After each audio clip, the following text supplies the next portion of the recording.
Hi ನಮಸ್ಕಾರ, welcome to ಸಾಶಿ cooks. ನಾನಿವತ್ತು ಬಾಳೆಕಾಯಿಯ fry ಮಾಡಿ ತೋರಿಸ್ಕೊಡ್ತಾ ಇದ್ದೀನಿ. ಇದು ಮೊದಲನೇ ವಿಧಾನ, ಇದು ಎರಡನೇ ಥರದ್ದು. ಓಕೆ, ಬನ್ನಿ ನೋಡೋಣ. ಇಲ್ಲಿ ನಾನು 3 ಬಾಳೆಕಾಯಿ ತೊಗೊಂಡಿದ್ದೀನಿ. ಚೆನ್ನಾಗಿ ವಾಶ್ ಮಾಡಿಕೊಂಡು ಈ ಥರ ಸ್ಲೈಸ್ ಮಾಡಿ ಇಟ್ಕೋಬೇಕು. ಬನ್ನಿ ಇದನ್ನು ಫ್ರೈ ಮಾಡ್ಕೊಳ್ಳೋಣ. ಫ್ರೈ ಮಾಡಲಿಕ್ಕೆ ನಾನು 1-2 ಟೇಬಲ್ ಸ್ಪೂನ್ ಎಣ್ಣೆ ಹಾಕ್ಕೊಂಡಿದ್ದೀನಿ. ಎಣ್ಣೆ ಕಾದಾದ ಮೇಲೆ 1 ಟೀ ಸ್ಪೂನು ಸಾಸಿವೆ ಹಾಕ್ಕೊಂಡಿದ್ದೀನಿ. ಹಾಗೆಯೇ ಸಾಸಿವೆ ಸಿಡಿದ ಮೇಲೆ 4-5 ಬೆಳ್ಳುಳ್ಳಿ ಹೆಸಳನ್ನು ಜಜ್ಜಿ ಹಾಕ್ಕೊಂಡಿದ್ದೀನಿ. ಆಯಿತಾ, ಈಗ ಬೆಳ್ಳುಳ್ಳಿಯನ್ನು ಚೆನ್ನಾಗಿ ಬಾಡಿಸ್ಕೊಳ್ಳೋಣ. ಎಣ್ಣೆಯಲ್ಲಿ ಚೆನ್ನಾಗಿ ಫ್ರೈ ಮಾಡ್ಕೊಳ್ಳೋಣ. ಈ ರೀತಿ ಸ್ವಲ್ಪ ಕಲರ್ ಚೇಂಜ್ ಆಗೋವರೆಗೂ. ಇದಕ್ಕೆ ಸ್ವಲ್ಪ ಕರಿಬೇವು ಸೊಪ್ಪನ್ನ ಹಾಕ್ತಾಯಿದ್ದೀನಿ. ಹಾಗೆಯೇ ಬಾಳೆಕಾಯಿನೂ ಕೂಡ ಹಾಕ್ತಾಯಿದ್ದೀನಿ. ಬಾಳೆಕಾಯನ್ನು ಎಣ್ಣೆಯಲ್ಲಿ ಒಂದು ಸಲ ಚೆನ್ನಾಗಿ ಫ್ರೈ ಮಾಡ್ಕೊಳ್ಳೋಣ. ನೋಡಿ, ಹಾಗೆಯೇ ಮಿಕ್ಸ್ ಮಾಡ್ಕೊಳ್ತಾ ಇದ್ದೀನಿ ಚೆನ್ನಾಗಿ.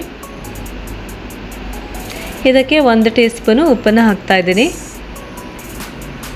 ಹಾಗೆ 1/4 ಟೀ ಸ್ಪೂನು ಅರಿಶಿನ ಪುಡಿಯನ್ನು ಹಾಕ್ತಾಯಿದ್ದೀನಿ. ನೋಡಿ, ಅರಿಶಿನ ಪುಡಿ ಹಾಗೆ ಉಪ್ಪನ್ನು ಚೆನ್ನಾಗಿ ಒಂದ್ಸಲ ಈ ಥರ ಮಿಕ್ಸ್ ಮಾಡ್ಕೊಳ್ಳೋಣ. ಈ ಬಾಳೆಕಾಯನ್ನು ನಾವು ಇದರಲ್ಲೇ ಚೆನ್ನಾಗಿ ಈಗ ಬೇಯಿಸ್ಕೋಬೇಕು. ಚೆನ್ನಾಗಿ ಕುಕ್ ಆಗೋವರೆಗೂ ಈ ಥರ ಫ್ರೈ ಮಾಡ್ಕೊಳ್ಳೋಣ ಫಸ್ಟು. ನೋಡಿ, ಒಂದ್ಸಲ ಅದು ಕುಕ್ ಆದಮೇಲೆ ನಾನು ಇದಕ್ಕೆ 1 ಸ್ಪೂನು ಖಾರದ ಪುಡಿಯನ್ನು ಹಾಕ್ಕೊಳ್ತಾ ಇದ್ದೀನಿ. ನೋಡಿ, ಇಲ್ಲಿ ನಾನು ಇದಕ್ಕೆ ಬರೀ ಖಾರದ ಪುಡಿ ಅಷ್ಟೇ ಹಾಕ್ಕೊಳ್ತಾ ಇದ್ದೀನಿ.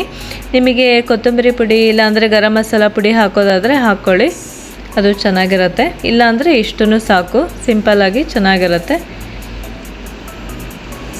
ನೋಡಿ, ಈಗ ಇದು ಇನ್ನೂ ನಿಮಗೆ ಕ್ರಿಸ್ಪಿ ಬೇಕು ಅಂದರೆ ಸ್ವಲ್ಪ ಆಯಿಲ್ ಹಾಕ್ಕೊಂಡ್ಬಿಟ್ಟು ಅದೇ ರೀತಿ ಹೀಗೆ ಫ್ರೈ ಮಾಡ್ಕೊಳ್ತಾ ಇದ್ದರೆ ಇನ್ನೂ ಇದು ಕ್ರಿಸ್ಪಿಯಾಗಿ ಬರುತ್ತೆ, ತುಂಬ ಚೆನ್ನಾಗಿರುತ್ತೆ ತಿನ್ನಲಿಕ್ಕೆ. ಇದನ್ನು ಅನ್ನ ಸಾರಿನ ಸೈಡ್ ಡಿಶ್ ಆಗಿ ಅಥವಾ ಸ್ಟಾರ್ಟರ್ ರೀತಿಯಲ್ಲಿ ನಾವು ತಿನ್ಬೋದು. ಈಗ ಬನ್ನಿ, ಈಗ ಮೊದಲನೇದು ತವ ಫ್ರೈ ಆಯ್ತಲ್ವ, ಈಗ ಎರಡನೇ ರೀತಿ ಮಾಡಿ ನೋಡೋಣ. ಇದರಲ್ಲಿ ನಾನು ಕಡಲೆ ಹಿಟ್ಟು ತೊಗೊಂಡಿದ್ದೀನಿ.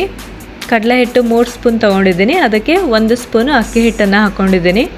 ಅದಕ್ಕೆ 1/4 ಟೀ ಸ್ಪೂನು ಅರಿಶಿನ ಪುಡಿ ಹಾಗೆ 1 ಟೀ ಸ್ಪೂನು ಖಾರದ ಪುಡಿಯನ್ನು ಹಾಕ್ಕೊಂಡಿದ್ದೀನಿ. ಇವೆಲ್ಲವನ್ನೂ ಒಂದು ಸಲ ಚೆನ್ನಾಗಿ ಮಿಕ್ಸ್ ಮಾಡೋಣ. ಬನ್ನಿ, ಈ ಬಾಳೆಕಾಯಿಗೆ ಈಗ ಮಿಕ್ಸ್ ಮಾಡಿದ್ವಲ್ಲ ಆ ಪೌಡರ್ನೆಲ್ಲ ಬೆರೆಸ್ಕೊಳ್ಳೋಣ. ಇದು ಹಾಗೆ ಕೋಟಿಂಗ್ ಕೊಟ್ಬಿಟ್ಟು ಸ್ವಲ್ಪ ನೀರನ್ನು ಮಿಕ್ಸ್ ಮಾಡ್ತಾಯಿದ್ದೀನಿ. ಹಾಗೆ ಗಟ್ಟಿಯಾಗಿ ಈ ಥರ ನೀರು ಚಿಮ್ಮಿಸ್ಕೊಂಡು ಮಿಕ್ಸ್ ಮಾಡ್ಕೋಬೇಕು. ಮುಂಚಿನ ಥರನೇ ಮೊದಲೇದು ಮಾಡ್ಕೊಂಡ್ವಲ್ಲ ಅದೇ ರೀತಿಯೇ ಹಂಚಲ್ಲಿ 1-2 ಸ್ಪೂನ್ ಆಯಿಲ್ ಹಾಕ್ಕೊಂಡು ಉಪ್ಪು ಖಾರ ಎಲ್ಲ ಹಚ್ಚಿಟ್ಟಿದ್ವಲ್ಲ ಆ ಬಾಳೆಕಾಯಿನ ಹಾಕ್ಕೊಂಡಿದ್ದೀನಿ.